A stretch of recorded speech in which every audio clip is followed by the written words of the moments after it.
Тарих дегеніңіз бағзыдан аңыз бен әфсанаға толы сандық сынды. Аузын ашсаң, сан қилы ғибратты тәмсілге қанық боласың. Сандықты ақтарған сайын құныға түсесің. Бір қызығы, құныққан сайын қызылшыл бір көршіміздің жаншып басып, орайы келсе санадан сүріп тастауға тырысқан, құныққан дүниелерге тап боласың. Біздің сөз етпек болған әңгімеміз де осы аңыз әфсаналармен жымдасып, үндесіп жатса керекті. Осы орайда бұрымдылар мерекесі қарсаңында бұрым жайлы бірер ауыз сөз айту артық болмас деп шештік. Баяғының қарттары шашта кие бар, ол жуып күтілмесе, ұзатылған соң көзден жаулық арқылы көлегейленбесе, қасиет қайтады деп отыратын. Бастағы орамал басқа қонған бақ сынды. Жат жұрттық болып, бір шаңырақтың оң босағасын қызартқанда, тұрмыс құрмаған қыздардан ерекшелеп тұратын да осы орамал. Қазір қызы да бір, келіні де бір. Немере сүйіп, ақыл айтар шақта самайын ақ қырау шалған әжелерімізді жалаңбас күйде көргенде ыңғайсызданып қаласың. Қазақта әйел орамал тартпаса, арын ұмытады, күйеуінің барын ұмытады, шашы тамаққа түседі, үйіне келген қонақтың назары түседі деген сөз бар. Сол бір орамалда елдің статусы көз алдыңызда құлдырап бара жатқанда қынжыласыз келіп. Батыр баба Бауыржан Момышұлының ерте заманда қазақ ішінде қылмыс жасаған әйел заты үшін жазаның ең үлкені оның бұрымын кесу болған екен. Совет өкіметі орнағалы бері әйелдер өзін-өзі жазалап жатыр дегені еске түседі. Халқымыздың наным сеніміне сүйенсек, шаш әйелдерге Хауа анамыз бен Бибі Фатима анамыздан берілген Алла тағаланың ғажайып сыйы болатын. Мәселен, Қобыланды батыр жырында тұлымдысын тұл қылды, айдарлысын құл қылды демей ме?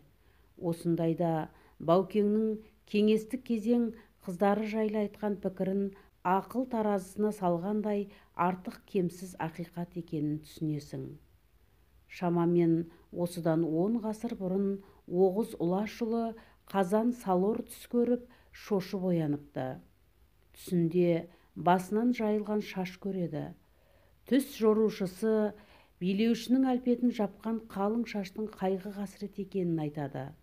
Мұнан соң Оғыз билеушісі тұтас құзыреті алтын тағынан айырылардай күй кешеді. Сонда бір халықтың келер күніне төнген нәубетті түс жорушының аузымен жеткізеді. Әрі әлгі сәуегейдің бұл жорамалы айна қатесіз келіп, қазан салордың ұлы құндақта кетіп, елі мұңдаққа айналады. Қазақ халқында орамалдың қадір қасиетін ұқтыратын әдет ғұрыптар мен жөн жоралғылар жетерлік. Солардың бір мысалы ретінде араша үшін ортаға орамал тастау ишарасын айтуға болады. Араға орамал тастау ғұрпы көбіне қыз жесір дауы орын алып, екі рулы елдің арасын бүлінуге шақ қалған кездерде орын алатын. Ағайын арасындағы тартыс, тіпті бүкіл ел өміріне зардабын тигізетін оқиғалар барысында беделі жоғары, сыйлы аналар тараптарды арашалап, бейбіт мәмілеге шақыру мақсатында орамалын ортаға лақтырған.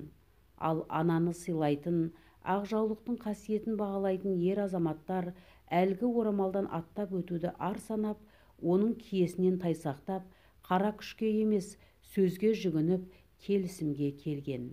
Діни наным бойынша еврей қауымының әйелдері орамал тағуға тиісті. Қыздарға орамалсыз жүру жараспайды. Әйелдері орамал тақпайтын еркектерді қарғыс атсын. Еркектерге ұнау мақсатында басын ашық ұстайтын әйелдер жоқшылық әкеледі деген ұстанымдары мен нанымдары бар деседі.